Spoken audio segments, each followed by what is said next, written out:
Donc la communication, c'est très important en religion. Le sujet de la communication, le thème de la communication, qu'est-ce que la communication au cœur de notre existence, au cœur de notre religion? C'est vraiment un sujet fondamental qui est trop négligé, qui est trop survolé. C'est une notion qu'on a en tant qu'idée reçue, mais qu'on n'a pas du tout dans la profondeur de sa signification. Donc, je tiens à aborder le sujet de la communication.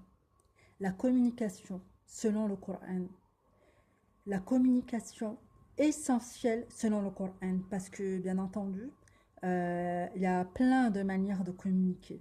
Mais la communication, elle a une essence, c'est-à-dire qu'elle provient de quelque chose qui ne change pas, qu'elle provient d'une source qui est toujours la même, qu'elle est un principe qui ne change pas, qui ne changera jamais, qui est immuable. La communication, à sa base, dans son origine, c'est une constante essentielle pour nous et qui ne changera pas, qui ne change pas. Si on ne sait pas ce que c'est que la communication à son noyau, à son essence, toutes nos communications, toutes nos communications périphériques, elles risquent d'être soit peu fructueuses, soit sans intérêt, soit futiles, soit nous apporter des problèmes, soit nous user, nous faire perdre notre temps, mais elles ne nous apporteront pas le but qui est cher à notre existence. Donc la communication, la communication. Dans la vie, tout est communication. Et il faut vouloir communiquer Allah par-dessus tout. Il faut vouloir communiquer Allah par-dessus tout.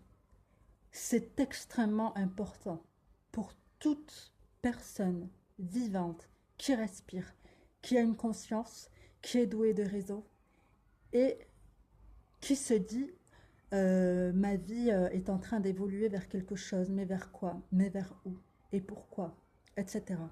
Donc pour toute personne religieuse qui réfléchit, qui fait une synthèse de son existence, qui se resitue au centre de son existence, pour toute personne religieuse qui réfléchit au sens de son existence, la communication est un sujet extrêmement important et il faut y méditer. La communication. Donc il faut vouloir communiquer Allah par-dessus tout. Mais comment arriver à communiquer Allah par-dessus tout? Comment arriver?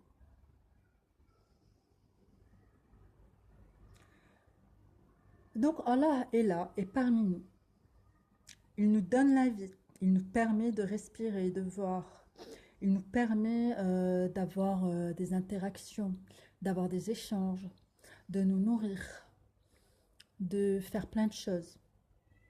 Mais pourtant, est-ce que nos existences mettent Allah et ses bienfaits en évidence? Est-ce que nos existences mettent en évidence la rahma d'Allah? Est-ce que nos existences mettent en évidence la bonté d'Allah? Est-ce que notre existence, est-ce que nos existences mettent en évidence l'harmonie qui émane d'Allah? Donc, au vu du monde actuel, au vu de l'état dans lequel le monde est, on va juste poser la question et laisser comme ça. Donc, pas la peine d'apporter des réponses, puisque notre état est, puisque notre état et puisque le monde apporte la réponse.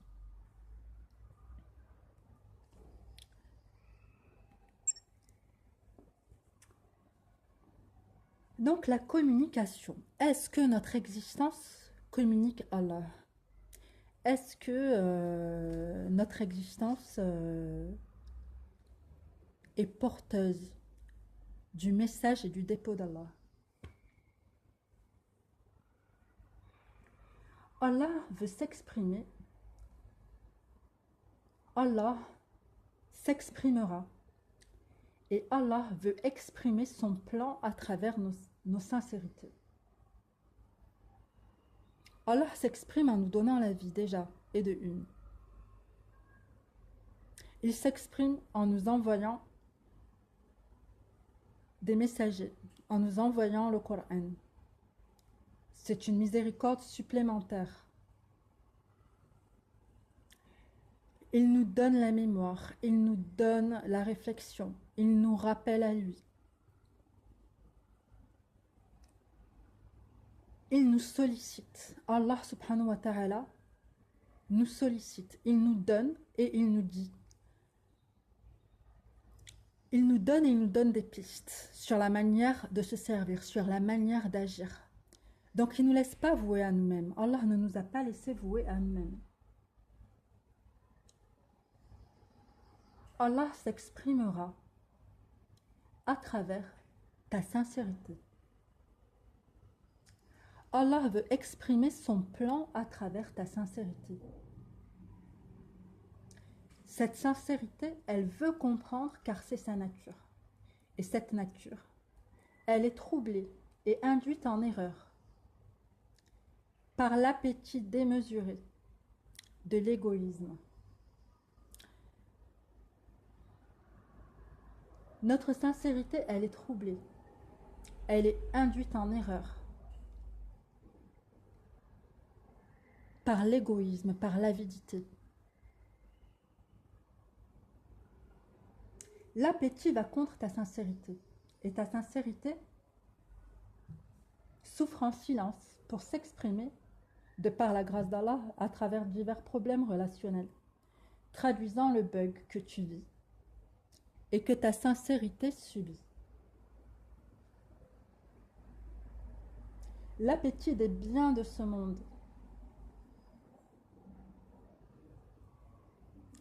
va contre ta sincérité, va contre l'emploi des biens de ce monde. Et donc, ta sincérité, elle souffre en silence pour finalement s'exprimer à travers des problèmes. Ta sincérité bug, donc tu as ou tu fais des problèmes. Ta sincérité bug, donc tu t'opposes à cet état de bug. Comment? En exprimant des bugs dans ta vie. Alhamdulillah. Donc quand ça bug, quand ça grince, quand ça déconne, qu'est-ce qu'il faut faire? Il faut agir. Il faut, religieusement parlant, se repentir. Il faut revenir vers ce qui ne fonctionne pas bien. Il faut revenir vers le programme qui est mal encodé.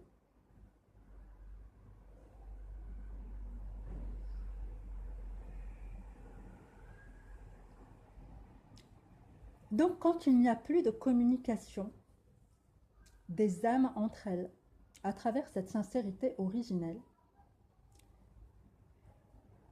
quand cette sincérité originelle ne se comprend plus elle-même parce qu'elle a été négligée, parce que son rappel d'Allah a été négligé, elle entasse les échecs et les frustrations relationnelles dont les degrés de violence sont plus ou moins élevés.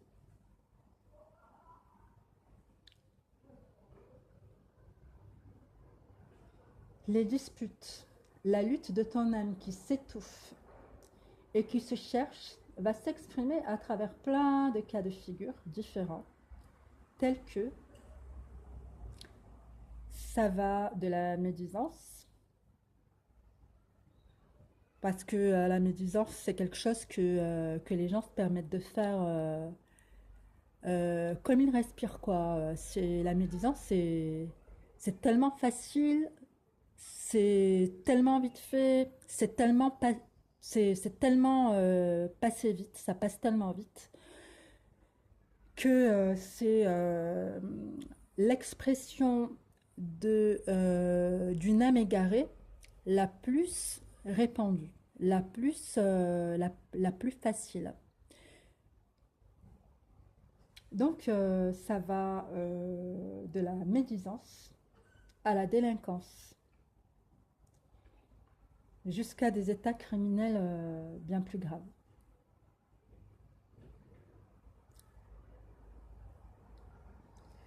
Tandis qu'à l'opposé, quand un âme a appris et pris l'habitude de beaucoup louanger Allah, de l'invoquer, le prier, lui demander et espérer de lui en l'invoquant sans masque, sans le voir avec les yeux, et surtout sans aucun complexe, car il est là pour nous, eh bien alors, tu es dans la station louable et idéale de cette vie d'ici-bas, et le but suprême de ta vie est atteint.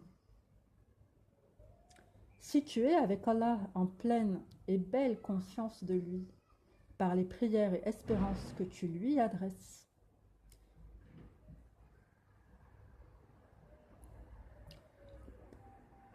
par les intentions que tu ne places qu'en lui, alors tes relations s'apaisent.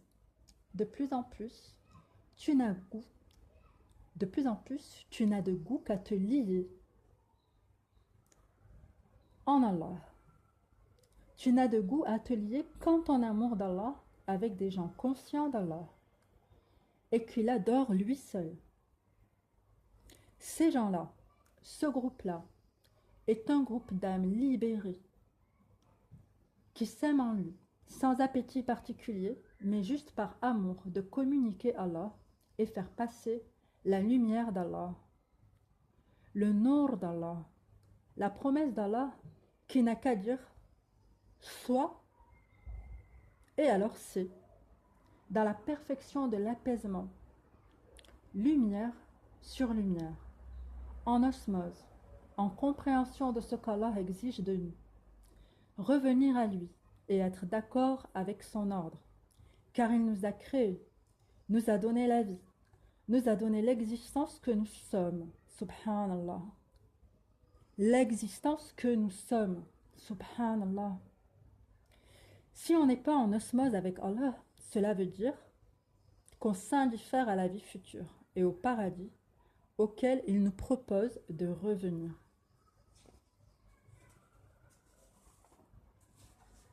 Ce paradis, cette vie future, j'insiste parce que c'est important,